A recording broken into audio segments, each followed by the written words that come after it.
좋아하는 일을 하면 행복해질까? 돈이란 건 뭘까?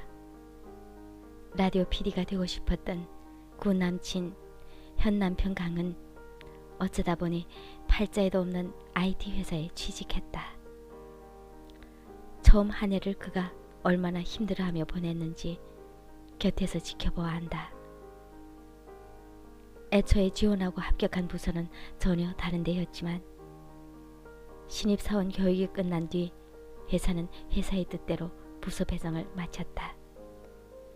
그곳에서 그는 사내 시스템 담당자 역할을 맡았다. 매일 그의 자리로 수백 통의 전화가 걸려왔다. 밀려드는 많은 요청을 강은 혼자서 처리해야 했다. 아침에 일어나면 전화를 받으러 회사에 가는 것 같다고 했다. 자신이 수화기가 된 것 같은 날도 있다고 했다. 나는 그가 뭘 하며 살고 싶었는지 너무 잘 아는 사람이었다. 초등학교 때부터 라디오 앞에 붙어 앉아있던 소녀는 자라서 그 라디오에서 흘러나오는 것들을 만드는 사람이 되고 싶어 했다. 프로그램을 구상하고 전국 청취자들이 보내는 사연을 읽고 그에 어울리는 음악을 내보내는 일을. 그랬던 그는 이제 밀려드는 업무 전화를 받다가 참지 못하고 책상 위로 볼펜을 집어던지는 회사원이 되어 있었다. 당시 나는 다니고 싶었던 잡지사에서 하고 싶은 일을 하기 시작한 지 2년째였다. 적은 월급을 받고 한 달이 마감이 끝나면 적당한 보람을 느꼈다. 이해할 수 없는 사람이나 일을 만나 종종 힘들기도 했지만 이 바닥은 원래 다 그렇다라는 말을 당연한 듯 받아들였다. 대학교를 졸업할 쯤 사귀기 시작한 우리는 서로가 처음으로 일을 시작하고 어떤 일들을 감당하는지 곁에서 다 지켜보았다. 내가 먼저 취직을 했고 2년 뒤엔가 그가 취직을 했다. 받는 돈은 2배 정도 차이가 났다. 그래서였다. 우리는 쉽게 후회하지를 못했다. 무엇도 확실하게 말할 수가 없어서였다. 좋아하는 일을 한다는 게 이런 건지 몰랐다는 말이나 이 정도 월급을 받으면서 불행하다고 말하는 건 잘못된 일 같다는 그런 말. 강은 아마 더 말하기 힘들었을 것이다. 연일 뉴스에서 취업난이라 떠들어대는 시대에 다행히 취직이 된 것, 큰 회사에서 괜찮은 월급을 받는 것, 그 자명한 사실은 이 일이 힘들다거나 내가 살고 싶었던 삶은 사실 이런 게 아니라는 해석을 해서는 안 되는 이유 같았다. 강은 좀처럼 힘든 내색을 하지 않는 사람이지만 두어 달에 한 번씩 늦도록 술을 마실 때면 한적없는 얘기를 하곤 했다.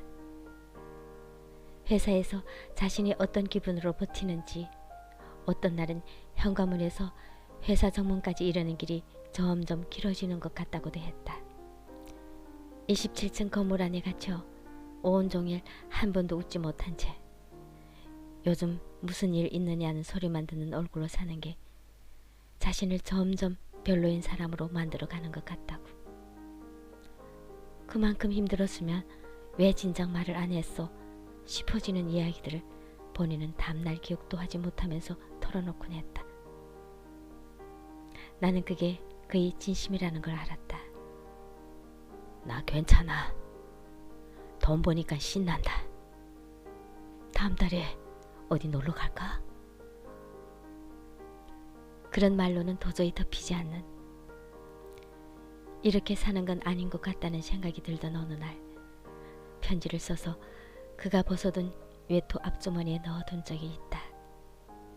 힘들면 언제든 그만두어도 된다고. 우린 아직 어리고 무언가를 할 수 있는 기회는 많을 테니 이것을 실패라 여기지 않아도 된다고. 무엇보다 그 일이 너를 갉아먹게 두지 말자고. 세상에 그 정도의 일은 없을 거라고 출근길 강은 고맙다는 문자를 보내왔다. 그게 마지막이었다. 그 후로 지금까지 그는 같은 회사에 쭉 다니고 있다. 가끔씩 둘이 술을 마실 때면 우린 그 편지를 농담이 소재로 삼곤 한다. 그때 그것만 아니었더라면 딱 그만두려던 참이었는데 그런 편지를 쓰다니. 그런 얘기를 한 뒤 한바탕 웃고 나면 이상하게도 반은 웃기고 반은 서글퍼진다. 정말 그런 거면 어쩌지? 시기적절하게 건넨 위로가 강을 이 삶에 묶어둔 거라면. 부서를 옮긴 뒤로 강은 그럭저럭 만족하며 다닌다. 그때만큼 일이 괴롭지 않다고 말하면서. 하지만 어느 날이 퇴근길, 각자 일터에서 나와 집으로 돌아가는 사람들 틈에서 나는 한 번씩 생각에 잠긴다. 그때 가장 힘든 순간에 회사를 그만두었더라면 지금 강은 다른 삶을 살고 있을까? 그에겐 좀 더 행복한 일을 찾을 기회가 주어졌을까? 아니, 그때 우리는 다른 삶을 살 수 있는 사람들이었을까?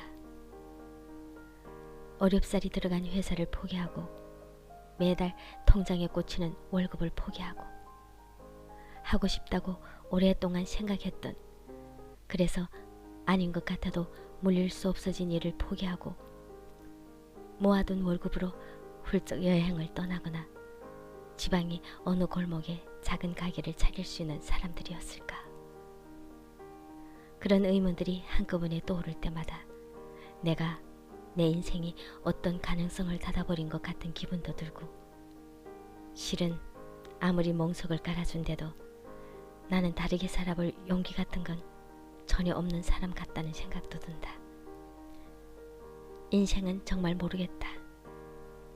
강의 졸업을 앞두고 한창 언론고시 준비를 하던 해 방송국들은 일제히 파업에 들어갔다. 파업 중에는 공채가 전무했다. 이 길 하나만 보고 멀리서부터 걸어왔는데 지금은 공사 중이니 돌아가라는 안내판을 맞닥뜨린 기분이었을 것이다. 그는 다른 길을 찾아야 했다. 이곳저곳 공채가 뜨는 회사마다 원서를 넣었다. 어느 회사에 가고 싶냐고 물으면 모두가 나를 뽑아주는데 라고 대답할 수밖에 없는 취업 시즌이었다.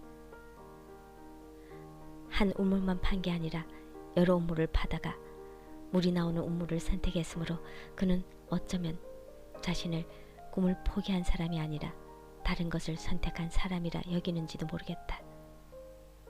요즘의 강은 일은 할만하냐는 무릎에 그냥 나쁘지 않다고 대답했다. 처음보다는 낫다고. 그 정도면 됐다고. 나는 항상 그의 그런 점을 높이 샀다. 그 정도면 되는 것. 대단히 만족스럽지 않아도 괜찮다고 여기는 것. 하고 싶은 일을 하며 살지 못한다 해서 좌절하지 않는 것. 나는 한 사람을 비참하게 만드는 건 때로 간절함이라고 생각해왔기 때문이다. 일이란 건 뭘까? 돈이란 건 뭘까? 똑 부러지는 답을 내놓지 못하면서 자꾸 묻기만 한다. 지금으로서는 하고 싶은 일을 하는 게 행복한 인생이라고도, 돈을 벌기 위해 하는 일들은 불행하다고도 말할 수가 없을 것 같다. 좋아하는 일을 하지만 돈이 정말 없던 시절도 겪어보았고, 그리 원치 않은 일을 하며 이전보다 많은 보수를 받던 적도 있었다. 하지만 역시 글을 쓰고 싶었다. 내 것을 해보겠다고 회사를 나와서는 그냥 나약한 의지를 지닌 백수로 몇 달을 살았다. 이대로는 안 될 것 같아 다시 좋아하는 일의 자리로 돌아와 세 번째로 입사했을 땐 중간 관리자를 맡아야 하는 연차가 되어 있었다. 하고 싶은 일에 속했던 실무는 줄어들었고 결정하고 책임져야 하는 일은 늘어났다. 한 번씩 다 때려치우고 싶을 때도 있지만 맛있는 안주에 술을 마시거나 비행기표를 알아볼 때면 그래도 일이 있어 다행이라는 생각도 든다. 강의하는 일은 그가 단 한 번도 하고 싶다 생각한 적이 없는 일이다. 그러나 이 삶이 그가 원치 않았던 삶이라고 할 수 있을까? 언젠가 휴가철에 읽은 기사에서 이런 식의 문장을 발견했다. 회사에 마음에 드는 부분이 20%만이라도 있으면 다닐 수 있다. 나는 그 말에 동그라미를 치어둔다. 맞는 말이다. 100% 좋은 회사나 일이라는 건 있을 수가 없다. 나를 버티게 해주는, 보람을 느끼게 하는 20%만 있다면 선방하는 회사라고 생각한다. 이경미 감독의 책 잘되어가 무엇이든엔 이런 문장도 나온다. 내가 쫓고 있는 목표가 나를 불행하게 만들면 빨리 그만두겠다고 수시로 다짐한다. 나는 이 말에도 동그라미를 쳐둔다. 어쩌면 이것이야말로 우리가 일에 대해 가져야 하는 유일한 태도가 아닌가 하면서 하고 싶었던 일이든 아니든 그 일이 나를 정말 불행하게 만든다면 그만두어야 한다. 세상에 나를 망치는데도 버텨야 할 만큼 중요한 일이라는 건 결코 없으니까. 일을 하며 그 정도까지 불행해진다면 그렇게 얻은 성취감이나 돈으로 아무리 퉁을 쳐봐야 퉁이 안 될 테니까. 좋아하는 일에도 좋기만 한 건 없고 좋아하지 않은 일에도 좋은 점은 있다. 이 문장은 확실하게 쓸 수 있다. 어쨌든 일과 나는 아직 알아가는 사이다.